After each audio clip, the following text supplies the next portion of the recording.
This game is rated T for ages 13 and up. For more information, please go to esrb.org.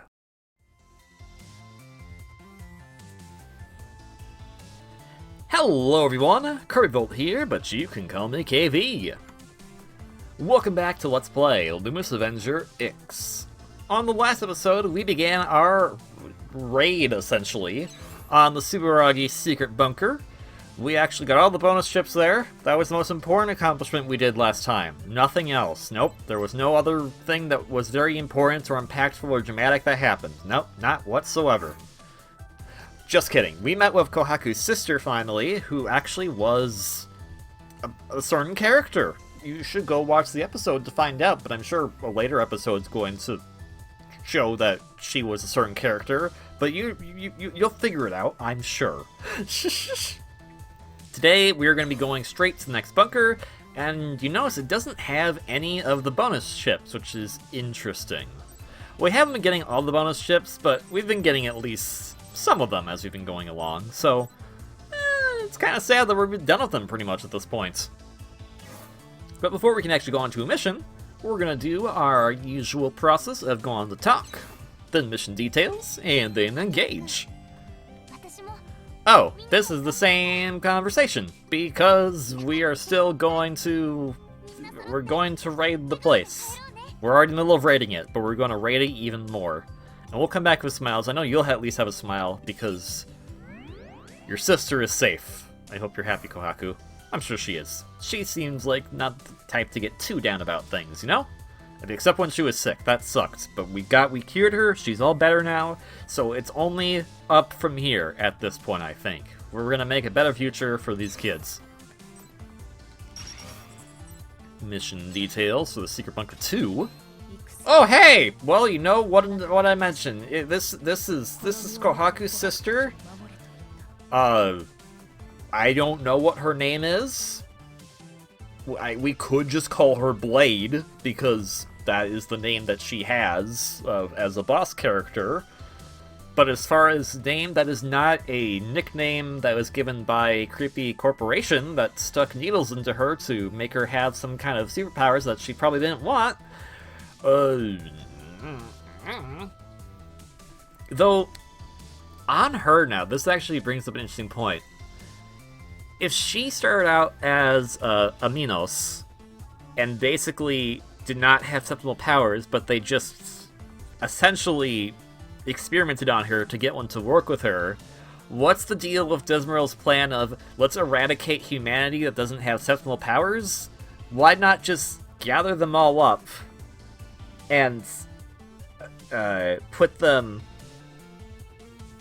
I mean, it's not a great outcome, mind you. It's not a great outcome. It's still horrible.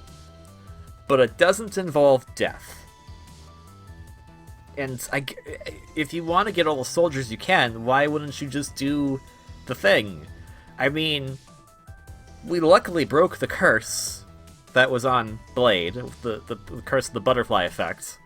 But if you have that at your disposal, even though we're about to go raid and hopefully get rid of that thing, why wouldn't you just use that to enrapture the rest of humanity? Or does the superior AI just go, oh, humans are bad? It's like, but if humans are bad, you realize there's other humans that have the susceptible powers that are also bad, right? Like, the weird gambits of this AI doesn't make a lot of sense. Let's get rid of everything. Okay, what about these people? Oh, no, they can say. But you've just proven you could make the people you want to get rid of into the people that can stay. Well, I'm lazy. You know what? We're going to go with that. The AI is lazy. How can AI be lazy? I don't know, but it's lazy. Anywho's, sorry, we went on a little tangent there.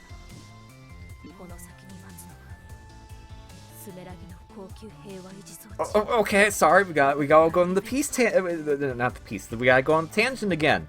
It's called the peacekeeping device. If it's called the peacekeeping device and you still have to deploy all those robots, it's not really keeping peace, now is it? So, again, why don't you just use that? You can teleport all these big giant Lola robots around the world, but you can't use it for the Maybe there's limitation, maybe there's something that's, like, explained in the soundtrack or something that explains why Desmeril went with this plan, but in the context of the game, I'm calling Desmeril out for being a big butt. Big butt. Then again, shouldn't Copen be affected by the butterfly effect if that's the case? Maybe there's just, like, some humans that aren't affected by it, and maybe that's why. And maybe they're incompatible with becoming Septimas in that case. So maybe Blade right here, or whatever her real name is, was a fluke, and she actually did accept the power when she probably shouldn't have. So maybe that's the case. Because if I remember correctly, like, the backstory to Gunvolt in the main games is that he was one of the few people that actually survived the experiments. So she was a survivor in this case, I suppose. So there was still death. So never mind. I guess that's where the AI went with then. It basically said, hey, this has a 2% chance to yield results. That's not significant enough. Get rid of them instead. I don't like this. This is horrible. Anyways, we're gonna go destroy the piece, because it's not really the piece. Okay, and we know right now it can control them worldwide. Okay, but there's something to create it. Yes. Yes, that. Arigatou gozaimasu. Okay, we'll just go. We'll just go. Well, we want to destroy it. Like, that's a no-brainer, right? Okay, well, we'll just find out. I don't know what that voice was, but I used it anyways. Alright, Secret Bunker 2. But yeah, anyways, I guess Desmeril's AI, the Sumeragi AI thingy, made a good plan. A good plan in context of, I'm an AI. Not a good plan in context of, why are you doing this, you horrible, horrible thing. Wait, how can you can feel that? That's interesting. Alright, well, let's just mosey on. Oh, hi! Aren't you kind of dead? Well, you're not saying much. Oh, that's no good. Wait, you're getting vital signs? But... Oh. Okay, well... Either is plausible, now that we know how deep Sumeragi's pockets are in, you know, being a bunch of butts.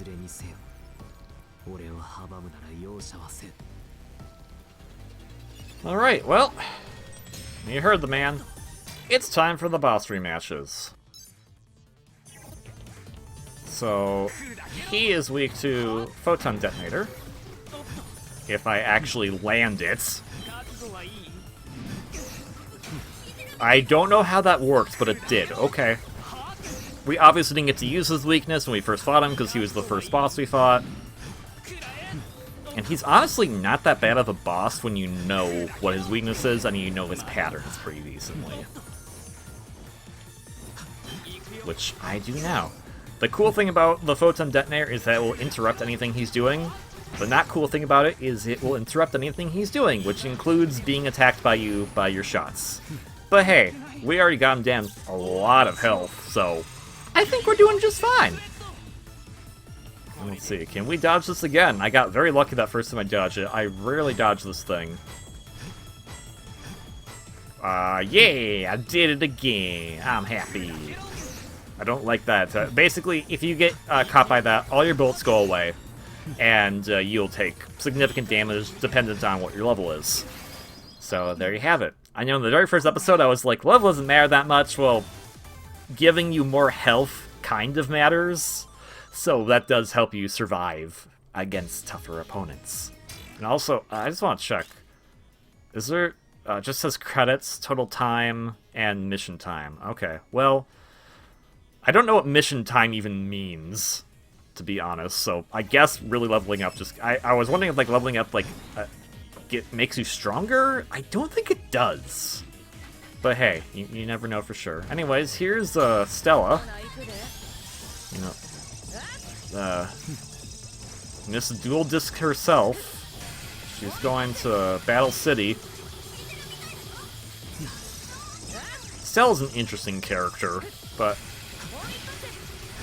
we're not going to get to see much of her, and based on what Lola and Copen were saying, this probably isn't even the real Stella, so we'll just destroy this apparition and be on our merry way.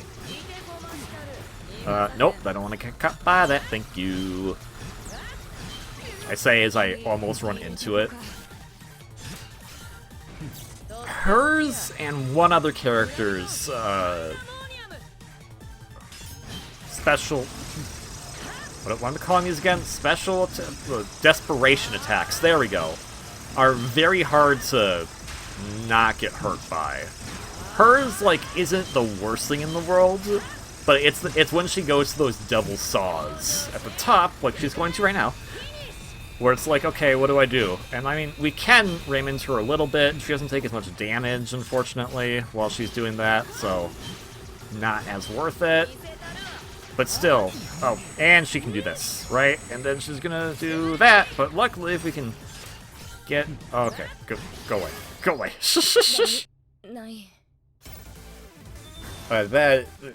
That particular attack where she's building the blocks, like, you can just, if you're not being careful and not constantly reloading your bullets, you will take a lot of damage, and it's not fun. And as you can see, we already took damage, so luckily there's health here, so we'll do that. And if this is going in the order that I think it's going in, that means the next weakness is going to be Orbital Edge itself. And yeah, it's Mr. Crabman! I forget his name. He likes explosions, and that's all I know about him. I think I recall looking up... This is a lot of damage, holy cow. Holy cow. That I mean, it always did, I suppose, but now that I'm being more careful with it, I say as I spam it infinitely. Now that I'm being more careful with it, spamming it everywhere, it certainly does do a number on him. Okay, I want to know. I want to know. If I do this super fast... Okay, well, I did it so that he couldn't have it come back around. I was trying to see if I could do it before he even got to come down to the floor. Apparently not that fast, but still pretty fast. Alright. And luckily we do have a... I think this is heal? Yeah, it is. I mean, I would prefer money, so we get more money for getting that last bullet, and I can't do that properly, but hey. Since we're in the boss fights, let's go do the rest of them. I'm sure I know what the order is going to be from here. It's going to then be Isola, Bacto, and the other guy. Sonic the Hedgehog. Well, no, Sonic the Hedgehog is Bacto. Let's see, what do I... We never use this one. Like, none of the bosses are weak to this. Okay. Big battle area. Oh, I guess we found it. What about the other three bosses? Okay, well, we found the butterfly effect. Okay. Gotta be honest with you. Some really intense stuff is coming up here.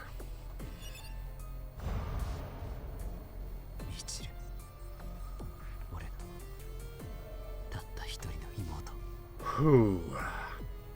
So, I guess because there is no Gunvolt in this particular universe, Mito, who, if you recall from Gunvolt 2, is technically the original owner of Jewel's power, still retained it, and I guess Sumeragi went after her, and did whatever this is. This is horrifying.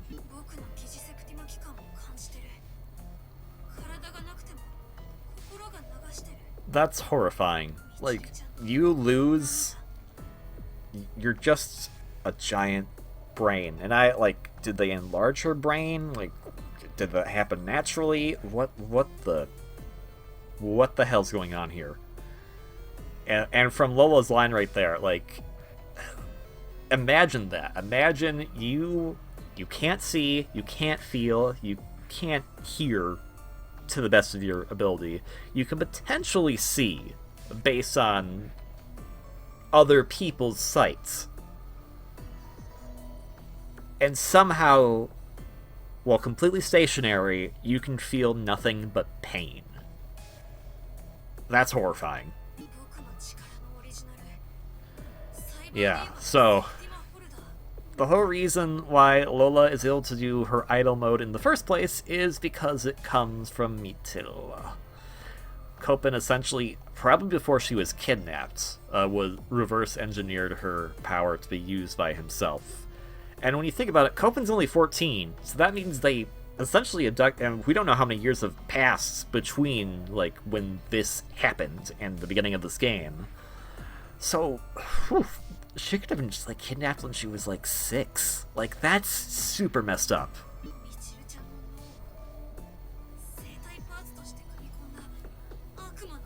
Yeah.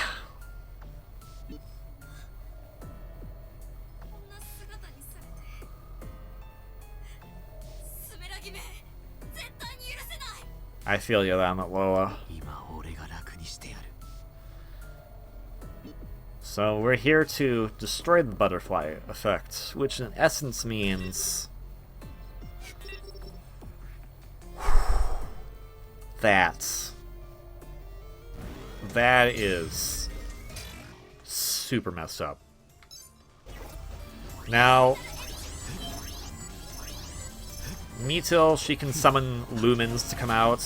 There's this shell that goes around her main practice. She's not necessarily trying to do that. Subconsciously, she is doing that, essentially, because of all the crap that the Sumeragi group put on her. Not fun. There's even like this dark jewel, but I don't even think, this dark lumen, I don't think even existed in the main timeline or the main universe or whatever. She gets her own unique boss theme and everything. This is, like, of all the things in this game, this is by far one of the most messed up things. And, I mean, in the entire Gunvolt series, this is one of the most messed up things. I don't like it. Her weakness, technically, is Muse's Kiss. It doesn't do, like, Lola doesn't say anything about, hey, that looks great, and no, she healed herself too. That must be a built-in protocol of the thing that she has. And I did not mean to do that, but I did it anyways, so sorry, Lola. Sorry, Lola, sorry, Mito, but I mean, we're essentially putting someone out of their misery, which is horrible to think about. Now, if we do use Muse's Kiss here, you notice we can actually get rid of some of the Lumen holograms. That's essentially what her weakness is. It's getting rid of these Lumen projectiles that come in front of our face. But hey, with Pervasion, we're fine for the most part, so we don't really need to use it per se. Mostly want to just get through that, and I did a terrible job at it, so we'll end it off here. I mean, the fight, that is. The fight we're ending off here is... Yeah, this is a lot.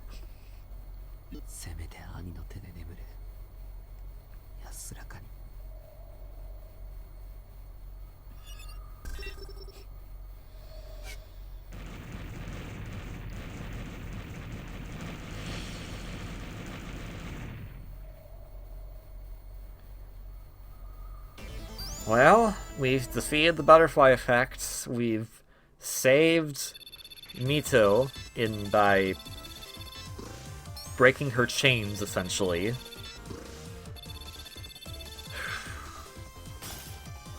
But, you know, it's still, very, very messed up. Me in 2014. Oh boy, Inti Creates is making essentially a successor to the Mega Man ZX series. I can't wait to play it. I love those games and their optimism about the future. Plays through one Gunvolt game. Oh, okay, I guess this is kind of bad. Plays through the second one. Oh, I want people to have a happy ending. Plays through Luminous Avenger X. Oh, scenario writers, are you okay? Are you okay? Are you okay? I'm worried. I'm worried. Cause everything we just saw right now was not okay. So on that lovely high notes, you know, the highest of notes, we're gonna end this episode off here. There is still one more stage to take on. As you know, we only fought 3 of the bosses, and if we want to do a proper boss rush, we need to fight the other ones as well. So, with the butterfly effect down, now it's time to take out the AI, Demezril. So we'll be doing that next time. Thank you all so much for watching this episode of Let's Play Luminous Avenger X. I know, a bit of hard-hitting stuff here at the end, but I hope you enjoyed it all the same. I know some people really like the drama, and yeah, that is some A+ drama right there for sure. If you like this video, like, comment, subscribe, all helps the channel out. Don't have to if you don't want to, but I appreciate it all the same. If you really enjoy Inti Creates and their dark plot lines in some other games, pick up Luminous Avenger X. It's available on multiple platforms. I'm playing it on the Switch, you know, where all the kiddie games are. You know, the kiddie games about your younger sister being used as the weapon of mass destruction and asking and begging for her life to end because she can no longer use anything else other than her brain.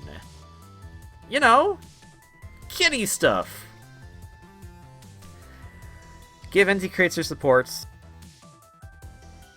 This game's still really great, and I hope you enjoy playing it. But of course, most importantly, let's hope your day will be better than the one Copeland just had.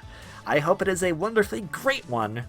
And on that note, I will see you all on the next episode for when we can continue or conclude the story of Luminous Avenger X.